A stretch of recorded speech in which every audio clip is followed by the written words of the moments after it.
Moço do céu. Vai, não, tô descendo aí, moço. Tô descendo aí. Vai. Aí. Você é doido, rapaz. Aqui, travou o pé aí? Pega a bike dele primeiro. Tira quietinho dele. Moço, pode filmar o pé aí. Como é que você filma, moço? Tá filmando. Tô filmando, pô. Não, você é doido. Não machucou, tem que filmar o trem.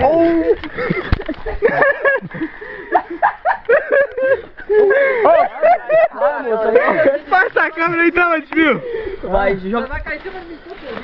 Toma a câmera aqui, desfio. Pera aí, deixa eu ver aqui. Essa porra tá embaçando aqui. Dá a bike dele, dá a bike dele. Toma. Tá filmando já, tá filmando. Aí já filmei. Eu vou pegar a bike. Ô, qualquer coisa. Dá pra pegar ele ali, por ali, ó. No... Toma aí, pega a altura que ele caiu aí, a estrada. Eu vi que eu tem que filmar, moço. Filma aí, Yuri. Tô filmando. Como é que esse caboclo entrou aqui, gente? Depois você sobe, fica mais fácil. Pelo amor de Deus, onde é que eu vim cair? Pega a roda, Pio. Mas não tem jeito, o fundo saiu. Aí foi meu cacete no lugar pra segurar, cadê? Aí minha cabeça aqui. Aí. Pega a roda aí, pera aí agora.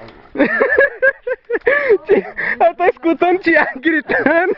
Ô, John, cadê você, John? Sumiu, mano. Cadê você? O mato fechou, mano. Não, moço, eu abaixei por causa do cipó. Quando eu levantei já era curva. Desgrama, viu? Pera aí. Ô, Thiago, as coisas tá segurando, mas eu marquei 2 vezes nesse aqui, velho. Aqui, Thiago, Aí, ó. Tá por aqui, ó. Vai lá pra cima. Quer a mão, cara? Dá a mão. Dá a mão, João. Aí. Pisa lá, Thiago. Dá a mão, dá a mão. Pisa no pé lá. Aqui, aqui, dá a mão. Vai aqui, Thiago. Vai aí. Vamos matar o cara. Pode botar aí. Viu que vem, pô? Pode passar na minha frente. Não tá bom lá ainda, peraí. Subiu, peraí. Agora não dá mais. Já peguei ele aí? Dá? Não, moço, dá a mão aqui, moço. Dá a mão, só. Dá a mão aqui. Dá uma puxada. Todo mundo. Pode ir. Vai. Acabou a cabeça. Peraí. Vamos pra lá.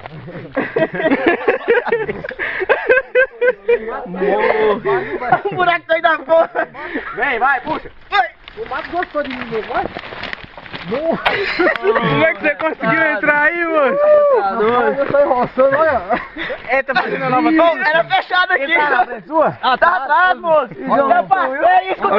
Eu passei, escutei o mato quebrando.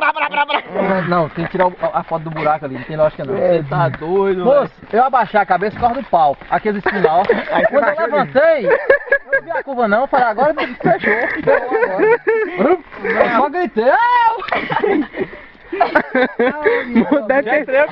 Deve ter sido um voo bacana demais, hein? Agora capacete salva essas quedinhas. Não tinha ninguém atrás dele, moço? Não tinha não pra ver, velho. Ninguém viu isso. Não. Eu só parei, o Platini chegou. O Platini chegou agora. Não viu não, Platini? Droga.